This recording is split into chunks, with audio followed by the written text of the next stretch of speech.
initial greed, greed, anger, ignorance, and other afflictions are called delusions. So what it says here is that whether it's greed, anger, ignorance, and whatever affliction they may be, they all are regarded as delusion. It's from the delusion, from not having that right understanding, that gives rise to greed, anger, and ignorance. And also that result in all kinds of good and bad karma as a result of the actions that we do, the speech, and our thoughts. So due delusion, we give rise to all kinds of good and bad karma. This karma brings upon us countless transmigrations through birth and death, which follows on to say, through understanding the principles of the Four Noble Truth and the links of existence, you can enter the path of liberation. So this countless transmigration is through these 12 links of existence or causation that because of the karma that we have. So therefore, if we want to look at the verse today, we all have our own karmic blueprint that we were born with. And they manifest in our life every day. And when we are mindful, we do not know what they are. So whatever lessons that come to us during the day or at each moment, they will be lost. Or whatever event that come to us, and it could result in a form of a karmic debt, which we may have pushed it away, or responsibility we're supposed to discharge at that moment. So that's the reason why when we are in practice, we got to raise our consciousness to be able to see what's coming and what's going. So in this life of ours, we must take good care of our minds. But Master said, once our thoughts go astray, we will be wrong every step of the way. Why? And it is something that Master emphasized, because a wrong thought gives you a wrong step, and wrong step will result in severe karmic consequences. It may seem small, that it's a minor impact, but because we do not know what our simple words or harsh word that we say to someone will result in that someone taking it so badly that they will have repercussion and ripple effect right through the various levels. So in our relationship, there may be mutual antagonism. So we have love, but also resented.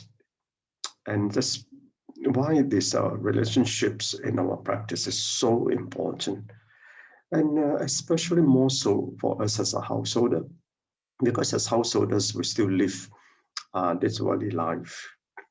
And we have our work to do, we got social engagement, we got friends, the family. And every day, depending on how the relationship go, we cause each other to create karma, simply from the spoken words or action or non-action, or whatever the case may be. So in this parable that Master was referring to, looking through the window, and this is the parable from the Sutra of us looking through the window. This was not the correct main door. This is a metaphor for how the Buddha used provisional wisdom to adapt to those with limited capabilities. This is because the sun was outside of the window, separated from the elder. It was not the elder who was biased in his vision. The Buddha had to use partial teaching of the two vehicles to save and transform them.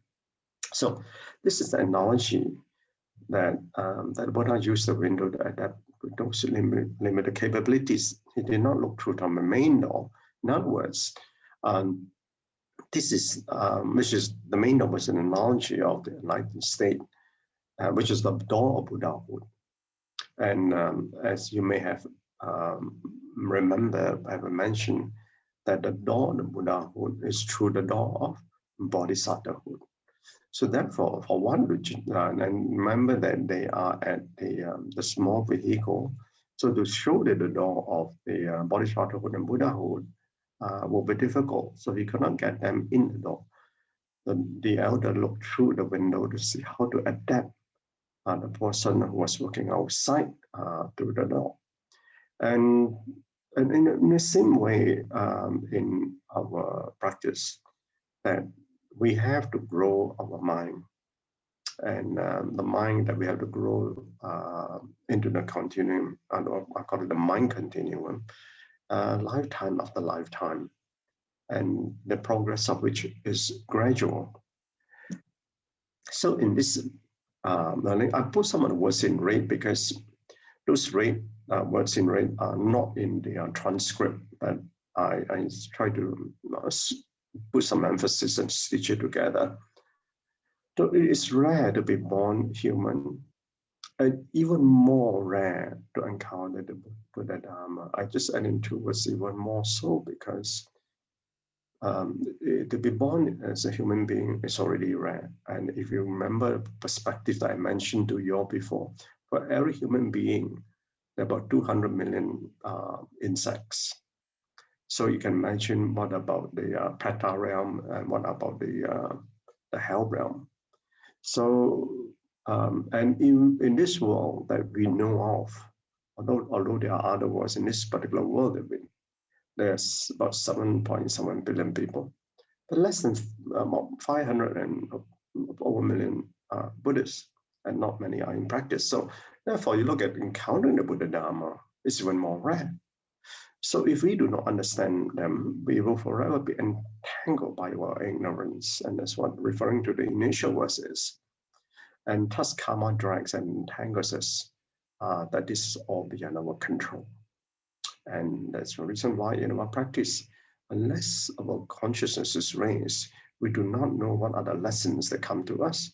So ignorance is like that all our bodies and ignorance. And because of our ignorance, whatever come to us, we do not know because we're all covered with that. So this is the negative karma. Because there is more negative than karma than good, we become scrawny, haggard, and downcast, filthy with impurities. And I think the problem is we can see the impurities in others. We cannot see our own impurities. And then we look into the mirror when we see our own impurities. You know what? We change the mirror. If we can't change the mirror, then we change our appearance. We cover with other things to cover impurities. So when we learn the Buddha's teaching, we must cultivate ourselves inside and out. And the practice, why is it? What is inside and out? We need to go inside to search our inner knowing, as to open up our inner faculty so that we can learn. And out is our conduct in which we display outside. So we must eliminate our inner afflictions so that when we do that and we change within, then we can treat others with more kindness. So the Buddha had pointed out our innate potential. That's why we need to journey within. So he knew our worth. In other words, he knew our Buddha intrinsic nature. Yet we wander around like a poor son, negotiating for a wage to clear excrement, because we need to know what's a value proposition, right? To go on this great vehicle. So in contemplation, we have been called many names in the past and the present, yet the pure nature in us remains nameless. And that's our Buddha nature, the intrinsic nature, true suchness, and have transmigrated through so many different types of realms, so many innumerable lifetimes in the past. So the name we have now is obviously different from what we had in the name before. Just like in the story of the Buddha, he was known as Jotipala before, and many other names. And then Siddhartha Gautama when he was small. So we and even in this lifetime, people call us different names, some pleasant names, some unpleasant names. So a name is like a drop of water on a lotus leaf. However many droplets of water they may be, they too will slide off the lotus leaf. And that's why we got to also be mindful of this, that whilst one may be practicing in stillness and in emptiness, we need to be mindful of a display of our character so that we can learn from that. So sometimes the names and the feedback given to us, we got to also be mindful. But more importantly, if we're walking the bodhisattva path, that we do not get defiled or afflicted by others. So there is no label and number to your identity, except to the ego. But we want the accolades, we want position, we want to be called by the name. The more the name is being called, the greater will be the ego then. So your identity is just a mote of dust in the universe. And it's so tiny it may be because our identity is really minuscule in that perspective. But there is vastness of respect for others and the nature. So the more humble we are, the more we look up to others, and the more we respect others, and then therefore our conduct, when we practice inside out, will be more kind and mindful. So on relationship, there's a phenomenon in our relationship.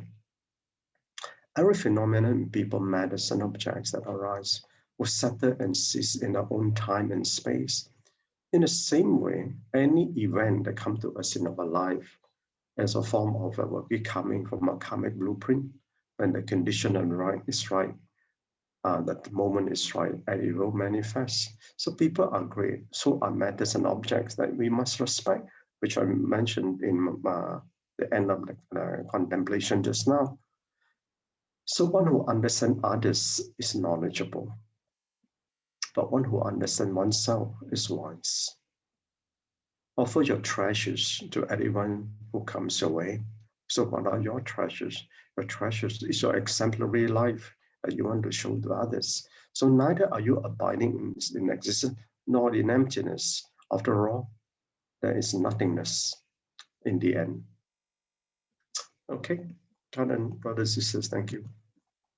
And so much, Brother Chin, for sharing with us